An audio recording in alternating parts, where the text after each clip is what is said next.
नमस्कार, मैं शक्ति सिंह स्वागत करता हूं आपका राजस्थान सरकार और वेदांता के CSR इनिशिएटिव ई कक्षा में, जिसके टेक्निकल पार्टनर हैं मिशन ज्ञान।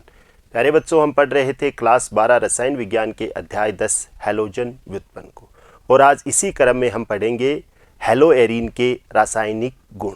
पिछले जो वीडियो में हमने पढ़ा था कि हैलोएरीन को किस प्रकार से बनाया जाता है, और आज हम उनकी केमिकल रिएक्शन या केमिकल प्रॉपर्टीज़ के बारे में पढ़ेंगे। तो शुरुआत करते हैं इस चैप्टर की, हैलोएरीन के रासायनिक गुण। ये 4 प्रकार की केमिकल रिएक्शन दर्शाती है। एक, बेंजीन वलय पर इलेक्ट्रॉन स्नेही प्रतिस्थापन अभिक्रिया, दूसरी धातुओं से क्रिया, तीसरी अपचयन और चौथी नाभिक स्नेही प्रतिस्थापन अभिक्रिया। हम इस पूरे वीडियो में इन चारों अभिक्रियाओं के बारे में अच्छे से समझेंगे। सबसे पहले हम स्टार्ट करते हैं बेंजीन वलय पर इलेक्ट्रॉन स्नेही प्रतिस्थापन अभिक्रिया। इस रिएक्शन को हमने पहले भी पढ़ा था। जब हमने हैलोएरीन बनाई थी उस समय हमने देखा था कि हमने बेंजीन की इलेक्ट्रॉन स्नेही प्रतिस्थापन अभिक्रिया की थी, और हमने बेंजीन का क्लोरीकरण किया था। और बेंजीन का क्लोरीकरण जब हमने किया था उस दौरान क्लोरोबेंजीन का निर्माण हुआ। ये अभिक्रिया हमने इससे पिछले वाले वीडियो में देखी थी। क्या देखा था कि जब बेंजीन का क्लोरीकरण किया गया था तो इलेक्ट्रॉन स्नेही प्रतिस्थापन अभिक्रिया हुई थी।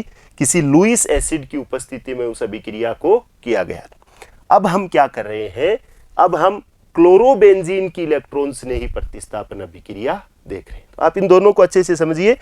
ये बेंजीन की इलेक्ट्रॉन स्नेही प्रतिस्थापन अभिक्रिया थी जिसमें हैलोएरीन, और जब क्लोरीन से करवाई थी तो क्लोरोबेंजीन का निर्माण हुआ।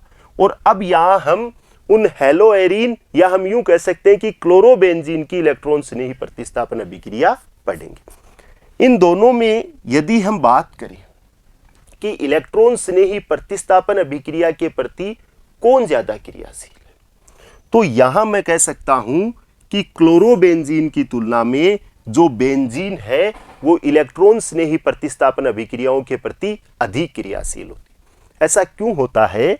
इसका कारण है कि बेंजीन पर इलेक्ट्रॉन घनत्व अधिक होता है, और यहां हम यदि क्लोरोबेंजीन की बात करें तो क्लोरोबेंजीन में जो ये CCl है, इसमें Cl की विद्युत ऋणता अधिक है, इस पर आंशिक ऋणावेश है, और ये क्या करता है, इस कार्बन से कुछ इलेक्ट्रॉनों को अपनी ओर खींचता है। हालांकि इन इलेक्ट्रॉनों का इतना ज्यादा प्रभाव नहीं पड़ता है जितना प्रभाव RX बॉन्ड के अंदर पड़ता है। जो एल्किल हैलाइड होते हैं वहां ये हैलोजन इस एल्किल समूह जिस कार्बन से जुड़ा है उसके इलेक्ट्रॉनों को अपनी ओर अधिक खींच लेता है। यहां ऐसा क्यों नहीं होता? यहां इसलिए नहीं होता क्योंकि जो क्लोरोबेंजीन है उस पर जो एकाकी इलेक्ट्रॉन युग्म होते हैं ये इस बेंजीन वलय के साथ अनुनाद दर्शाते हैं। इस संरचना को हमने पहले बहुत अच्छे से पढ़ा है, और जब ये अनुनाद दर्शाते हैं तो इन दोनों के बीच आंशिक द्विबंध के लक्षण आ जाते हैं। इसलिए ये एल्किल हैलाइडों की तुलना में इस X को हम जितना आसानी से हटा सकते हैं उतना आसानी से इस Cl को हम नहीं हटा सकते। लेकिन हम इलेक्ट्रॉन स्नेही प्रतिस्थापन की बात कर रहे हैं तो इसमें क्या है, कुछ ना कुछ तो इस पर ऋणावेश है। इलेक्ट्रोनेगेटिविटी इसकी कार्बन की तुलना में ज्यादा है, और ये -I प्रभाव भी दर्शाते हैं। हैलोजन वैसे तो +R प्रभाव दर्शाते हैं, और +R प्रभाव के कारण ही यहाँ रेजोनेंस हो रहा है, अनुनाद हो रहा है। लेकिन यदि हम प्रेरणिक प्रभाव की बात करें तो ये -I प्रभाव दर्शाते हैं, और इलेक्ट्रॉनों को कुछ थोड़ा बहुत ये अपनी ओर आकर्षित करते हैं। इसीलिए हम कह सकते हैं कि बेंजीन जो है वो क्लोरोबेंजीन की तुलना में इलेक्ट्रॉन स्नेही प्रतिस्थापन अभिक्रियाओं के प्रति अधिक क्रियाशील होती है। फिर भी जो क्लोरोबेंजीन है, या जो हैलोएरीन है, या एरिल हैलाइड है, चाहे वो ब्रोमोबेंजीन हो, आयोडोबेंजीन हो, ये सब इलेक्ट्रॉन स्नेही प्रतिस्थापन अभिक्रियाएं दर्शाती। अब हमने इसको पिछले वाले वीडियो में बहुत अच्छे से समझा था, और हमने ये बात भी की थी कि ये दोबारा हमारे ये जो इसकी अनुनादी संरचनाएं हैं क्लोरोबेंजीन की, ये दोबारा आएगी। इसलिए आप यहां से एक चीज और देखिए, जब ये अपने एकाकी इलेक्ट्रॉन युग्म इस वलय को देता है, तो यहां से जब ये दोनों इलेक्ट्रॉन यहां आते हैं तो यहां आंशिक द्विबंध आ जाता है, और जब ये दोनों इलेक्ट्रॉन देता है तो इसके ऊपर पॉजिटिव चार्ज आ जाता है। अब क्या है, ये जो बंध है वो बंध यहां से टूट जाएगा, ये दोनों इलेक्ट्रॉन इस स्थान पर आ जाएंगे, यहां नेगेटिव चार्ज आ गया, और इसको हमने पहले समझा है, ये नेगेटिव चार्ज यहां आ जाएगा, ये नेगेटिव चार्ज यहां आ जाएगा। यहां इसकी ऑर्थो और पैरा जो पोजीशन है उनके ऊपर नेगेटिव चार्ज आ रहा है। तो जब ये इलेक्ट्रॉन स्नेही प्रतिस्थापन अभिक्रियाएं देगा, यानी कोई इलेक्ट्रॉन स्नेही इस क्लोरोबेंजीन के पास आएगा। इलेक्ट्रॉन स्नेही क्या होते हैं, जिन पर किस प्रकार का चार्ज होता है, पॉजिटिव चार्ज होते हैं। जो इलेक्ट्रॉन लविंग होते हैं वो सारे इलेक्ट्रॉन स्नेही होते। तो कोई भी पॉजिटिव चार्ज जब इसके ऊपर आएगा और यहां एक हाइड्रोजन को रिप्लेस करके खुद इस पर जुड़ेगा, तो या तो वो ऑर्थो स्थिति पे जुड़ेगा या फिर वो किस स्थिति पे जुड़ेगा, पैरा स्थिति पे। तो हम ये कह सकते हैं जो बेंजीन क्लोरोबेंजीन है वो इलेक्ट्रॉन स्नेही प्रतिस्थापन अभिक्रियाओं में ऑर्थो पैरा निर्देशी होती है। अगर वो जुड़ रहा है तो या तो वो ऑर्थो स्थिति पर जुड़ेगा या फिर वो पैरा स्थिति पर जुड़ेगा। ऐसा क्यों, ऐसा हम यहां से समझ सकते हैं। एक तो नेगेटिव चार्ज इसकी ऑर्थो स्थिति पर अधिक है और एक नेगेटिव चार्ज इसकी पैरा स्थिति पर अधिक है। ठीक है, अब हम कुछ रिएक्शन की बात करते हैं। सबसे पहले आप देखिए हैलोजनीकरण, हैलोजिनेशन हो रहा है। किसका हो रहा है, क्लोरोबेंजीन का हो रहा है। उससे पहले हमने बेंजीन का पढ़ा था। ठीक है, क्लोरोबेंजीन का हैलोजनीकरण हो रहा है और यहां हम हैलोजन के रूप में क्लोरीन को ले रहे हैं, तो हम कह सकते हैं क्लोरीकरण हो रहा है। किसकी उपस्थिति में हो रहा है, FeCl3 की उपस्थिति में। FeCl3 का यहाँ क्या रोल है, ये इलेक्ट्रॉन स्नेही प्रोड्यूस करेगा। ये जो दो Cl है इसमें से एक Cl को ये अपने पास खींच लेगा और उसके इलेक्ट्रॉनों को भी अपने पास खींच लेगा, तो यहाँ Cl+ जो है वो शेष रह जाएगा। और ये Cl+ क्या है, ये इलेक्ट्रॉन स्नेही है। जब ये Cl+ यहाँ आएगा तो यहाँ जो इलेक्ट्रॉन घनत्व है वो या तो इसकी इस स्थिति पे ऑर्थो स्थिति पे है या इसकी किस स्थिति पे है, पैरा स्थिति पे। इसके रेस्पेक्ट में ये भी ऑर्थो है और ये भी ऑर्थो है। ठीक है, तो एक Cl या तो इसकी ऑर्थो स्थिति पर जुड़ता है, तो आप यहां देखिए ऑर्थो स्थिति पर जुड़ गया, और यदि ऑर्थो पे नहीं जुड़ता है तो पैरा पे जुड़ता है। मतलब हम ये कह सकते हैं दो प्रकार के प्रोडक्ट हमें प्राप्त हो रहे हैं, एक ऑर्थो स्थिति पे Cl जुड़ा हुआ है, एक पैरा स्थिति पर Cl जुड़ा है। अगर हम इन दोनों के नाम देखते हैं तो ये बेंजीन है और दो क्लोरीन है। अगर मैं इसको हटा दूं तो ये क्लोरोबेंजीन है और इसके रेस्पेक्ट में ये इसकी ऑर्थो स्थिति पर जुड़ा हुआ है, इसलिए हम इसको कहेंगे ऑर्थो डाइक्लोरोबेंजीन। ठीक है, और ऐसे इसका नाम हो जाएगा पैरा डाइक्लोरोबेंजीन। तो क्या किया है, जो क्लोरोबेंजीन थी उसका हैलोजनीकरण करवाया है, Cl+ ने बेंजीन इस वलय के एक हाइड्रोजन को रिप्लेस कर दिया और ये इलेक्ट्रॉन स्नेही प्रतिस्थापन अभिक्रिया हो गई। ठीक है, इसके बाद में देखिए ये सल्फोनीकरण है। जैसा इलेक्ट्रॉन स्नेही जुड़ता है वैसे ही इनका नाम होता है। ये सांद्र H2SO4 की उपस्थिति में हो रही है। यहां SO3H आ रहा है। ये SO3H या तो इसकी ऑर्थो स्थिति पे आएगा या इसकी पैरा स्थिति पे आएगा। ठीक है, अगर हम देखें तो इस Cl को मैं हटा देता हूं तो ये बेंजीन के ऊपर SO3H लगा हुआ है, इसे हम बेंजीन सल्फोनिक एसिड कहते हैं। और जो बेंजीन सल्फोनिक एसिड है ये मेन प्रोडक्ट या मेन कंपाउंड है, हम यूं कह सकते हैं। क्यों, क्योंकि ये Cl जो है ये फंक्शनल ग्रुप है और ये मेन कंपाउंड होने के कारण इसका नाम होगा बेंजीन सल्फोनिक एसिड या सल्फोनिक एसिड। ये जुड़ा हुआ है इसके साथ और अब इसके पास क्लोरीन जुड़ा हुआ है। हम इसको ऐसे नहीं कहेंगे कि सल्फोक्लोरोबेंजीन, क्यों, क्योंकि ये मेन कंपाउंड है। अब आप देखो इसके रेस्पेक्ट में ये इसकी ऑर्थो स्थिति पर Cl जुड़ा हुआ है। अगर मैं इसको थोड़ा सा यूं घुमा देता हूं तो ये ऐसी संरचना हो जाएगी कि ये जो SO3H है वो तो यहाँ ऊपर है और ये जो Cl है वो इसके ऑर्थो स्थिति पर जुड़ा है। तो जब ये मेन कंपाउंड हो गया तो इसके पास वाली स्थिति ऑर्थो कहलाती। ये कोई जरूरी नहीं कि ये ऑर्थो ये मेटा है पेरा, किसके रेस्पेक्ट में कौन सी स्थिति पास में है, ठीक है। तो ये तो बेंजीन सल्फोनिक अम्ल है, ऑर्थो स्थिति पर क्लोरो है, तो इसका नाम हो गया ऑर्थो क्लोरो बेंजीन सल्फोनिक अम्ल, और इसका नाम क्या हो जाएगा, पेरा क्लोरो बेंजीन सल्फोनिक अम्ल। नेक्स्ट देखिए, अब नाइट्रीकरण हो रहा है और किसके साथ रिएक्शन हो रही है, क्लोरोबेंजीन की सांद्र HNO3, कंसंट्रेट HNO3 है और कंसंट्रेट H2SO4 है। जब कंसंट्रेट HNO3 और कंसंट्रेट H2SO4 आपस में क्रिया करते हैं तो NO2 प्लस बनाते हैं, इसे हम नाइट्रोनियम आयन कहते हैं, और ये NO2 प्लस इलेक्ट्रॉन स्नेही का काम कर रहा है। ये जब दोनों क्रिया करेंगे तो एक बार NO2 इसकी ऑर्थो स्थिति पर जुड़ जाएगा और एक बार NO2 इसकी पेरा स्थिति पर जुड़ जाएगा, तो दो प्रोडक्ट प्राप्त होंगे, एक ऑर्थो नाइट्रोक्लोरोबेंजीन और एक पेरा नाइट्रोक्लोरोबेंजीन। जब नाइट्रो समूह इसके अंदर आया है, हाइड्रोजन को रिप्लेस किया उसने, इसलिए इस रिएक्शन को हम क्या कहते हैं, नाइट्रीकरण, ठीक है। हैलोजन आता है हैलोजिनीकरण, SO3H आया सल्फोनीकरण, अगर NO2 आया है तो नाइट्रीकरण। नेक्स्ट देखिए, ये रिएक्शन है फ्रीडल क्राफ्ट अभिक्रिया। फ्रीडल क्राफ्ट रिएक्शन को हमने पहले भी पढ़ा है। इसमें क्या होता है, ये RX है, एल्किल हैलाइड है, और हमने पहले एल्किल हैलाइडों की बेंजीन के साथ रिएक्शन पढ़ी थी जहां टोलुइन बना था, ठीक है।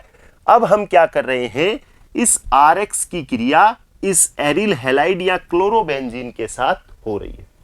जब कभी भी RX की क्रिया हम किसी बेंजीन या हेलोबेंजीन कह दीजिए या एरिल हैलाइड कह दीजिए उनके साथ करते हैं, और किसकी उपस्थिति में होती है, AlCl3 की उपस्थिति में, तो ये AlCl3 क्या करेगा, ये इलेक्ट्रॉन स्नेही प्रोड्यूस करेगा इस X हैलोजन को, जैसे यहाँ Cl है तो इस Cl को अपने पास ले लेगा, तो ये AlCl4 बन जाएगा, और AlCl4 बन जाएगा और इस R पे कैसा चार्ज आ जाएगा, पॉजिटिव।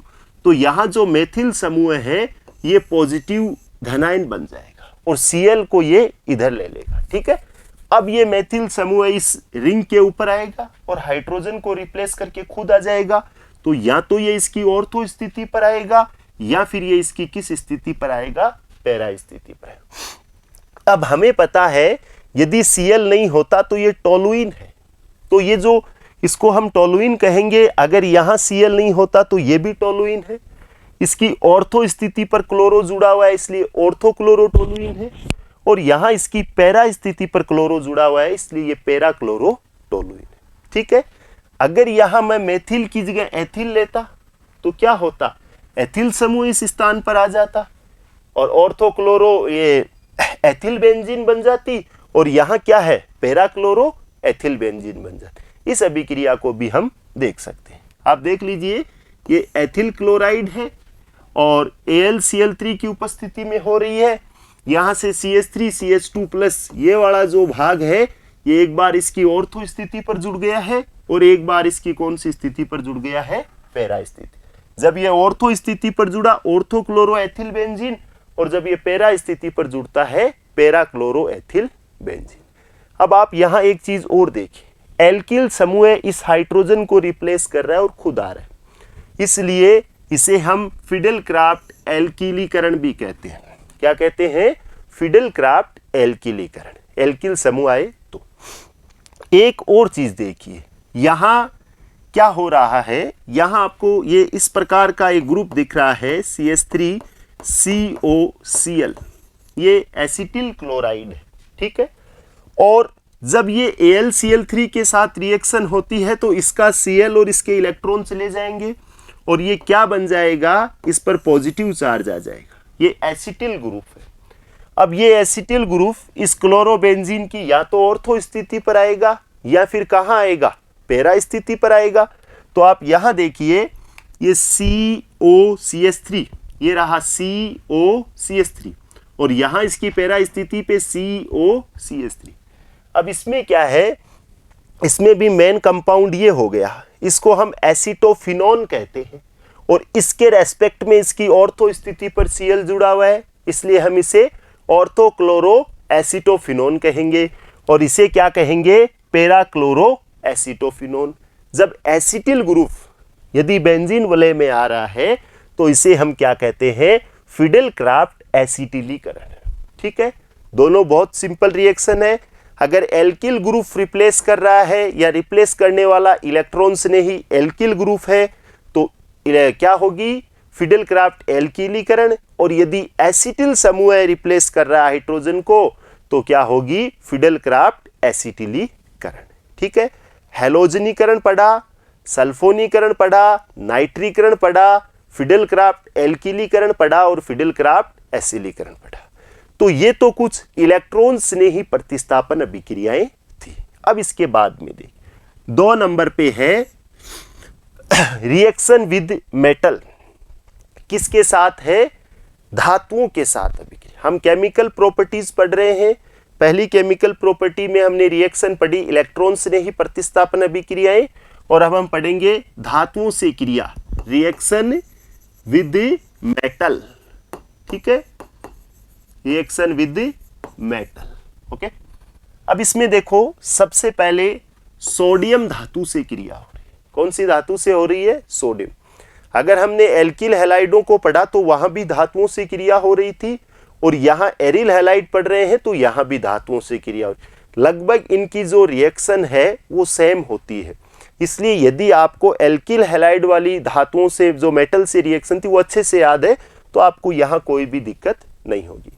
आप इस रिएक्शन को देखिए, यदि हम एल्किल हैलाइडों के साथ हमने पढ़ी किसी आरएक्स के साथ और सोडियम धातु से क्रिया हुई, 2 सोडियम के मॉलिक्यूल थे और 2 एल्किल हैलाइड थे आरएक्स, ऐसा ही था। और यहां से 2 NaX बाहर निकले थे और ये क्या बन गया, RR, यही हुआ था। अगर मैं इस R की जगह CH3 लेता हूं तो ये CH3 और इसकी जगह Cl ले लेता हूं, 2 Na है और ये भी क्या हो गया, CH3 और ये Cl। ठीक है, ये दोनों Na और दोनों Cl, 2 NaCl बाहर निकल गए। ये इसका R जो CH3 है वो इसके CH3 के साथ जुड़कर ये क्या बन गया, एथेन बन गया। मेरे पास क्या थी, क्लोरोमेथेन या मेथिल क्लोराइड था और उससे एथेन बन गया। काम सेम टू सेम ऐसा यहां हो रहा है। यहां हमने इस R की जगह जो फेनिल समूह है वो ले लिया। जो बेंजीन होती है उस बेंजीन से यदि एक हाइड्रोजन को रिप्लेस कर दिया जाए और उसकी एक संयोजकता मुक्त रहती है तो उसे हम फेनिल कहते हैं। तो ये फेनिल है और ये Cl है, इसको हम वैसे क्लोरोबेंजीन कहते हैं। ठीक है, सोडियम से क्रिया हो रही है, ये 2 NaCl बाहर निकल जाएंगे। जैसे यहां RR जुड़ा था वैसे यहां AR जुड़ जाएगा, क्योंकि इनको हम एरोमेटिक कहते हैं। इसलिए मैं इसको शॉर्ट में ऐसे लिख सकता हूं ArCl और इसको मैं क्या लिख सकता हूं, ArCl। ठीक है, अब इसको फिटिग रिएक्शन कहते हैं, फिटिग अभिक्रिया। और इसको क्या कहते हैं, वुड्स अभिक्रिया। क्या कहते हैं, वुड्स अभिक्रिया। तो दोनों रिएक्शन आपको साथ याद रखनी है। जब एल्किल हैलाइड सोडियम से क्रिया करते हैं तो वुड्स अभिक्रिया होती है, RR बनता है। और जब एरिल हैलाइड सोडियम से क्रिया करते हैं तो फिटिग रिएक्शन होती है, AR बनता है। और यहां क्या बन रहा है, ये दोनों वलय आपस में जुड़ जाएगी, डाइफेनिल। इस एक को फेनिल कहते हैं, ये दोनों क्या हो जाएंगे, डाइफेनिल। कोई दिक्कत नहीं है। अब हम एक बात और देखते हैं। अगर मैं एक समूह ऐसा ले लूं और एक समूह ऐसा ले लूं, मतलब क्या है, एक तो मैं RX ले लूं और एक मैं क्या ले लूं, ARX ले लूं।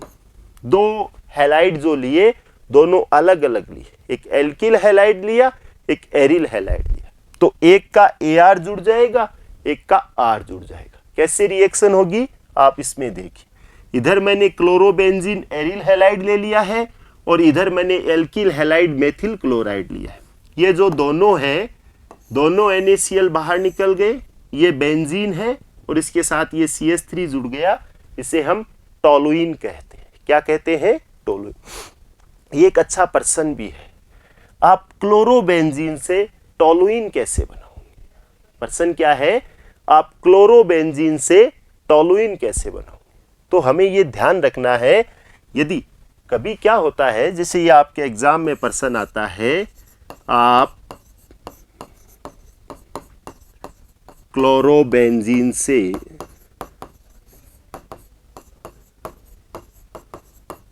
टोलुइन किस प्रकार बनाओगे? किस प्रकार बनाओ? ये प्रश्न है। अब क्या है, जब हम इन चीजों को बार बार पढ़ते हैं ना, तब तो क्या है वो एकदम माइंड में रहता है कि हम कैसे बनाएंगे, हमने यहाँ इस पे चर्चा भी की। लेकिन मान लो आप इस चीज को भूल गए, हमें ध्यान नहीं रहा कि हम कैसे बनाएंगे, एकदम से कई बार कैसे होता है कि माइंड में नहीं आ रहा है, तो हमें क्या करना चाहिए, हमें पहले ये देखना है कि क्या है हमारे पास क्लोरोबेंजीन है, ऐसी संरचना है, ठीक है, और इससे क्या चाहता है एग्जामिनर, क्या चाहता है, टोलुइन बनवाना चाह रहा है, ये बनवाना चाह रहा है। अब क्या है, अब हमारे कुछ दिमाग में आइडिया आएगा। तो आप कभी भी ऐसी चीजों में कंफ्यूज होते हो तो आप इन दोनों को लिख लिया करो, क्या है और क्या उससे बनाना है। अब हमें देखो एक सीधा दिमाग लगता है कि Cl को हटा दूं, इसकी जगह CH3 ले आऊं तो क्लोरोबेंजीन से क्या बना लूंगा, टोलुइन बना लूंगा, ठीक है। अब आप ये देखो, यदि मैं यहां CH3 लाना चाहता हूं तो मैं यहां किसी ऐसी चीज से क्रिया करवाऊं जिसमें CH3 हो। अगर मैं CH3 Cl से क्रिया करवाऊं और किसकी उपस्थिति में, Na की उपस्थिति में, तो ये दो NaCl बाहर निकल जाएंगे और ये CH3 यहां जुड़ जाएगा। इस प्रकार की रिएक्शन हो, इसे क्या कहते हैं, वुड्स फिटिंग रिएक्शन। आर जुड़ रहे थे वुड्स, AR जुड़ रहे थे फिटिंग, और AR और R जुड़ रहे हैं तो क्या हो गई, वुड्स फिटिंग रिएक्शन, ठीक है। 3 नेम रिएक्शन पढ़िए, किसके साथ, सोडियम मेटल के साथ, किसकी, एल्किल और एरिल हैलाइड होगी। नेक्स्ट देखिए, कॉपर धातु से क्रिया, इसे उल्मान रिएक्शन भी कहा जाता है। जब कॉपर रिएक्ट करती है तो उसे हम क्या कहते हैं, उल्मान अभिक्रिया। इसमें क्या हो रहा है, सेम सोडियम जैसा ही काम है, केवल वहां सोडियम के 2 मॉलिक्यूल थे और यहां कॉपर का 1 मॉलिक्यूल है। आयोडोबेंजीन की क्रिया हो रही है, ये Cu से क्रिया हो रही है, CuI2, क्यूप्रिक क्लोराइड बाहर निकल जाएगा, दोनों फेनिल समूह जुड़ जाएंगे, डाइफेनिल बन जाएगा, ठीक है। आयोडोबेंजीन की क्रिया कॉपर से करवाई जा रही है, ठीक है, डाइफेनिल बन रहा है। नेक्स्ट देखिए, मैग्नीशियम से क्रिया, ये इंपॉर्टेंट रिएक्शन थी। जब हमने एल्किल हैलाइड पढ़े, वहां हमने RX की क्रिया Mg से करवाई थी, और हुआ क्या था, ये Mg यहां आ गया और क्या बन गया था, RMgX बन गया, और यहां R की जगह AR है तो ARMgX बन जाएगा। AR क्या है, एरोमेटिक, जैसे ये है, ये रिंग है, ये Br ब्रोमोबेंजीन है, ये Mg यहां आ जाएगा तो ये MgBr हो गया, और इसे क्या कहते हैं, फेनिल मैग्नीशियम ब्रोमाइड। अगर यहां I है तो फेनिल मैग्नीशियम आयोडाइड, और अगर यहां Cl है तो फेनिल मैग्नीशियम क्लोराइड। एक चीज और ध्यान रखिए, जब क्लोरोबेंजीन मैग्नीशियम से क्रिया करती है तो टेट्राहाइड्रोफ्यूरेन THF, टेट्राहाइड्रोफ्यूरेन के साथ रिएक्शन होती है, और जब ब्रोमीन और आयोडीन, ब्रोमोबेंजीन और आयोडोबेंजीन क्रिया करती है तो शुष्क ईथर की उपस्थिति में रिएक्शन होती है। सिंपल है, कोई ज्यादा दिक्कत नहीं है। नेक्स्ट देखिए, अपचयन, दूसरी मेटल से रिएक्शन, 3 प्रकार की मेटल से पड़ी, सोडियम मेटल के साथ, कॉपर के साथ उल्मान अभिक्रिया, और तीसरी मैग्नीशियम के साथ। अब है रिडक्शन, एल्किल हैलाइडों का जब रिडक्शन किया तो एल्केन बने। वहां क्या हुआ था, जब हमने RX का अपचयन किया तो अपचयन की क्रिया में हाइड्रोजन जुड़ते हैं। अपचयन में क्या होता है, ऑक्सीजन हटती है और हाइड्रोजन जुड़ते हैं, तो वहां एल्केन बने थे। यदि यहां भी मैं क्लोरोबेंजीन की क्रिया करवाता हूं, NiAl, निकल एल्यूमिनियम एक मिश्र धातु है, और उसकी किसी सारक NaOH के साथ ये उसकी प्रेजेंस में ये रिएक्शन हो रही है, ठीक है। एक हाइड्रोजन इसके Cl से क्रिया करके HCl के रूप में बाहर निकल जाएगा, और जो दूसरा हाइड्रोजन है वो इससे जुड़ जाएगा। अब अगर मैं चाहूं तो मैं इसको ऐसे भी लिख सकता हूं, वैसे कोई फर्क नहीं पड़ता है, क्योंकि कार्बन की जहां जहां हर कोने पे कार्बन है वहां एक एक हाइड्रोजन है। यहाँ भी एक हाइड्रोजन है, यहाँ भी एक है, यहाँ भी एक है, यहाँ भी एक है, यहाँ भी एक है और इस स्थान पर भी एक है। हम समझने के लिए इसको लिख सकते हैं कि एक HCl के साथ गया और दूसरा H ये रहा, क्या बन जाएगी? बेंजीन। बहुत अच्छा प्रश्न है। आप क्लोरोबेंजीन से बेंजीन कैसे बनाओगे?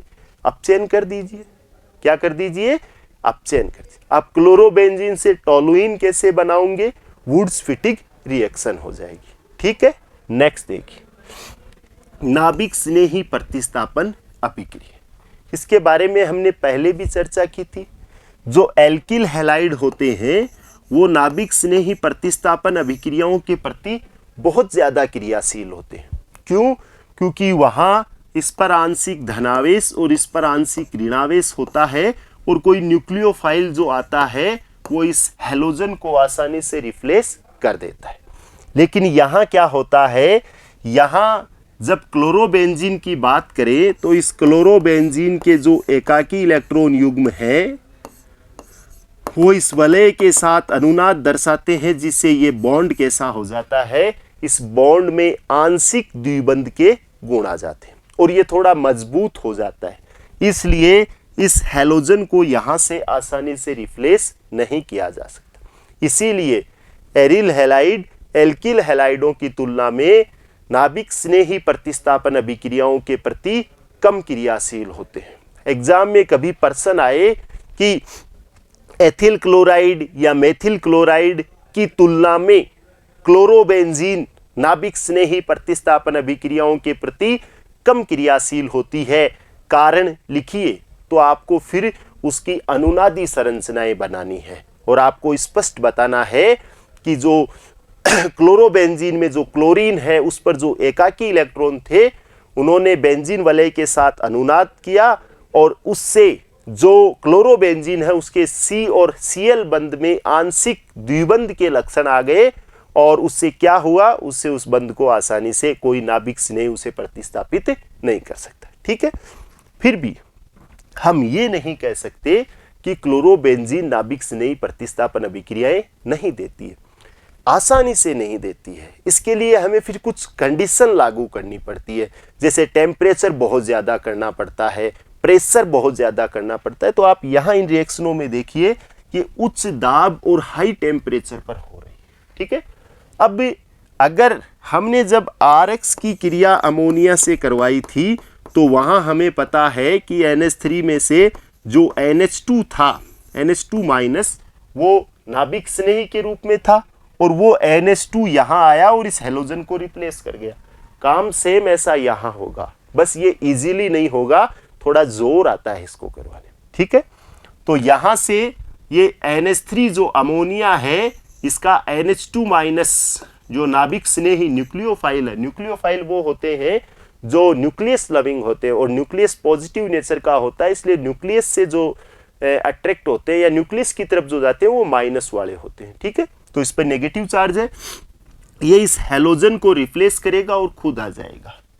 यदि बेंजीन के ऊपर NH2 जुड़ा हुआ है तो उसे हम क्या कहते हैं, एनिलीन। इसको हमने पहले भी पढ़ा है। ठीक है, अब आप देखो CuCN से क्रिया हो रही, वही हाई प्रेशर है और हाई टेम्परेचर 475 केल्विन टेम्परेचर पे ये हो रही। ये CN माइनस जो है वो इस Cl को रिप्लेस कर देगा और साइनोबेंजीन का निर्माण करेगा। ठीक है, इसके बाद में देखिए ये NaOH के साथ रिएक्शन हो रही है 625 केल्विन और हाई प्रेशर पर। अब जब OH के साथ होती है, हमने वहां जलीय के OH के साथ रिएक्शन देखी थी और जो OH माइनस था वो नाभिक स्नेही का काम कर रहा था और वो क्या है, इस हैलोजन को रिप्लेस कर देगा और खुद इसके स्थान पर आ जाएगा। इससे क्या बनेगा, फिनोल बनेगा। जब बेंजीन के ऊपर OH समूह लगा हुआ होता है तो इसे हम क्या कहते हैं, फिनोल कहते हैं। ठीक है, अब आप आगे देखिए ये क्लोरोबेंजीन है और किसी सारक के साथ या जलीय KOH NaOH उनके साथ ये रिएक्शन हो रही है। मतलब मैंने लिख दिया कि OH माइनस जो न्यूक्लियोफाइल है वो यहाँ आएगा। अब ये जो इसमें अनुनाद के कारण जो आंशिक द्विबंध आया था तो ऐसी कंडीशन में तो ये रिएक्शन नहीं दे रहा है, लेकिन अब हमने क्या है इसमें कुछ स्पेशल किया है। स्पेशल क्या किया, हमने यहां एक नाइट्रो ग्रुप NO2 जोड़ दिया। NO2 किस प्रकार का ग्रुप है? ये इलेक्ट्रॉनों को अपनी ओर खींचने वाला ग्रुप है। यहां यदि हम क्लोरोबेंजीन की बात करें तो क्लोरोबेंजीन में रेजोनेंस के कारण इसकी इस स्थिति पर और इस स्थिति पर यहां इलेक्ट्रॉन घनत्व बहुत अधिक था। ये ऑर्थो है, ये पैरा है और ये भी कौन सी स्थिति है? ऑर्थो। अब हमने क्या है, यहां एक ऐसा समूह लगा दिया जो इन इलेक्ट्रॉनों को अपनी ओर खींच लेता है। जब इन इलेक्ट्रॉनों को ये अपनी ओर खींचता है तो इस वलय पर क्या है, इलेक्ट्रॉनों की कमी आती है और ऐसे में इस Cl को आसानी से ये OH माइनस है वो रिप्लेस कर देता है और ये रिएक्शन 400 केल्विन टेम्परेचर पर जलीय NaHCO3 के साथ करवाते हैं तो हो जाती है। और यहाँ से Cl गया तो यहाँ OH आ जाएगा, ये फिनोल बनता है। इसकी ऑर्थो स्थिति पर नाइट्रो है इसलिए इसे ऑर्थो नाइट्रोफिनोल कहते हैं। यहाँ क्या हो रहा है, यहाँ इसकी ऑर्थो स्थिति पर नाइट्रो इसलिए इसे ऑर्थो नाइट्रोक्लोरोबेंजीन कहते हैं। अब हमने क्या किया, अब हमने एक NO2 तो पहले से यहाँ जोड़ रखा था, एक और जोड़ दिया। कौन सी स्थिति पे? पैरा स्थिति। अब हमें ये तो पता है कि ये दोनों इलेक्ट्रॉन खींचने वाले समूह है और ये एक खींच रहा था तब रिएक्शन हो रही थी, दूसरा और ज्यादा इलेक्ट्रॉनों को खींचेगा। ऐसी स्थिति में इस Cl को यहां से रिप्लेस करना और आसान हो जाएगा, इसलिए ये रिएक्शन 400 केल्विन पे ना होके 370 केल्विन पे, मतलब हमें बहुत ज्यादा टेम्परेचर की जरूरत नहीं पड़ी। ठीक है, अब ये दो नाइट्रो हो गई ऑर्थो और पैरा पे, ऑर्थो पैरा डाइनाइट्रोक्लोरोबेंजीन और ऐसे ही प्रोडक्ट हो जाएगा ऑर्थो पैरा डाइनाइट्रोफिनोल। ठीक है, अब क्या किया, अब हमने एक नाइट्रोजन एक NO2 और जोड़ दिया।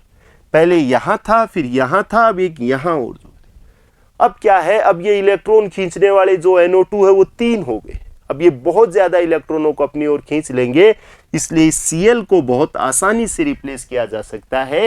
ये नॉर्मल टेम्परेचर के ऊपर 300 केल्विन कितना होता है, लगभग 27 डिग्री सेल्सियस होता है। तो इस टेम्परेचर के ऊपर ये आसानी से OH इस Cl को रिप्लेस कर देगा और आप यहां देखिए OH आ गया। ये हमारे नाम से भी महत्वपूर्ण है, परीक्षा में एग्जाम में इस पर प्रश्न आ सकता है। ऑर्थो पैरा और फिर ऑर्थो, अगर हम देखें इसको 1 देता हूं तो ये 2, ये 3, ये 4, ये 5 और ये 6। 2 नंबर पे नाइट्रो है, 4 पे है और 6 पे। 2, 4, 6 3 नाइट्रो है, tri nitro chlorobenzene. 2, 4, 6 tri nitro chlorobenzene, इसे पिक्रिल क्लोराइड कहा जाता है। और जब इसका Cl गया तो यहाँ OH आ गया तो यहाँ फिनोल बन गया 2, 4, 6 ट्राई नाइट्रोफिनोल। क्या हो गया? 2, 4, 6 ट्राई नाइट्रोफिनोल और इसका सामान्य नाम क्या है? Picric acid. ये इंपॉर्टेंट है, क्या नाम है? Picric acid. देखो इसमें कोई एसिड ग्रुप नहीं है। यदि हम एसिड ग्रुप की बात करें तो ये होता है कार्बोक्सिलिक अम्ल COOH, लेकिन इसका नाम है, इसमें कोई एसिड ग्रुप नहीं है। इसका नाम क्या है? Picric acid. कब बनता है?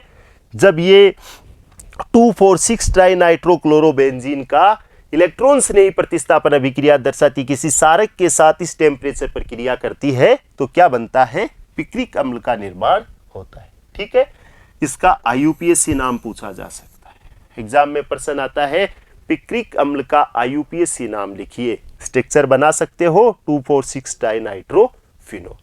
तो यहां से हमने इलेक्ट्रॉन स्नेही प्रतिस्थापन अभिक्रियाओं में देखा, इजीली तो नहीं देते हैं एरिल हैलाइड, लेकिन कुछ स्ट्रीम कंडीशन लागू की जाए तो वो फिर देने लगते हैं। ठीक है, अब यदि हम नाभिक स्नेही प्रतिस्थापन अभिक्रियाओं में इन हैलोजन डेरिवेटिव्स के ऑर्डर को देखें कि कौन कितना ज्यादा क्रियाशील है, तो हमें एक चीज तो क्लियर है कि जो RX होते हैं वो ज्यादा क्रियाशील होते हैं एरिल हैलाइडों से। ठीक, ये बात तो हमें पता है, तो हम इन दोनों को तो अरेंज कर सकते हैं। लेकिन यहां आप देखिए एक बेंजील हैलाइड है। क्या है? बेंजील हैलाइड। बेंजील हैलाइड क्या है? ये CH2 है और यहां कोई X लगा है। अब क्या है, यहां से भी X रिप्लेस होगा, यहां से भी X रिप्लेस होगा और यहां से भी X रिप्लेस होगा। जब ये बेंजील हैलाइड का X रिप्लेस होता है तो ये संरचना बनती है। इसको हम ये लिख सकते हैं कि इस प्रकार की संरचना बनती है और CH2 पर किस प्रकार का चार्ज आ जाता है, पॉजिटिव। ठीक है, ये इस वलय के साथ अनुनाद दर्शा के स्थायी है, इसलिए ये बेंजील क्लोराइड चाहता है, बेंजील हैलाइड चाहता है कि मेरा हैलोजन चला जाए। अगर हैलोजन चला जाएगा तो वो स्टेबल हो जाएगा, इसलिए बेंजीलिक हैलाइड सबसे ज्यादा क्रियाशील होते हैं न्यूक्लियोफिलिक सब्स्टिट्यूशन रिएक्शन के लिए। ठीक है, तो ये तीनों का हमें ऑर्डर भी ध्यान में रखना है। तो आज जो हमने हेलोएरिन थी उसकी केमिकल रिएक्शन के बारे में चर्चा की है। आप इनको एक बार दोबारा अच्छे से पढ़ें और अपनी नोटबुक में नोट करें। ठीक है, थैंक यू।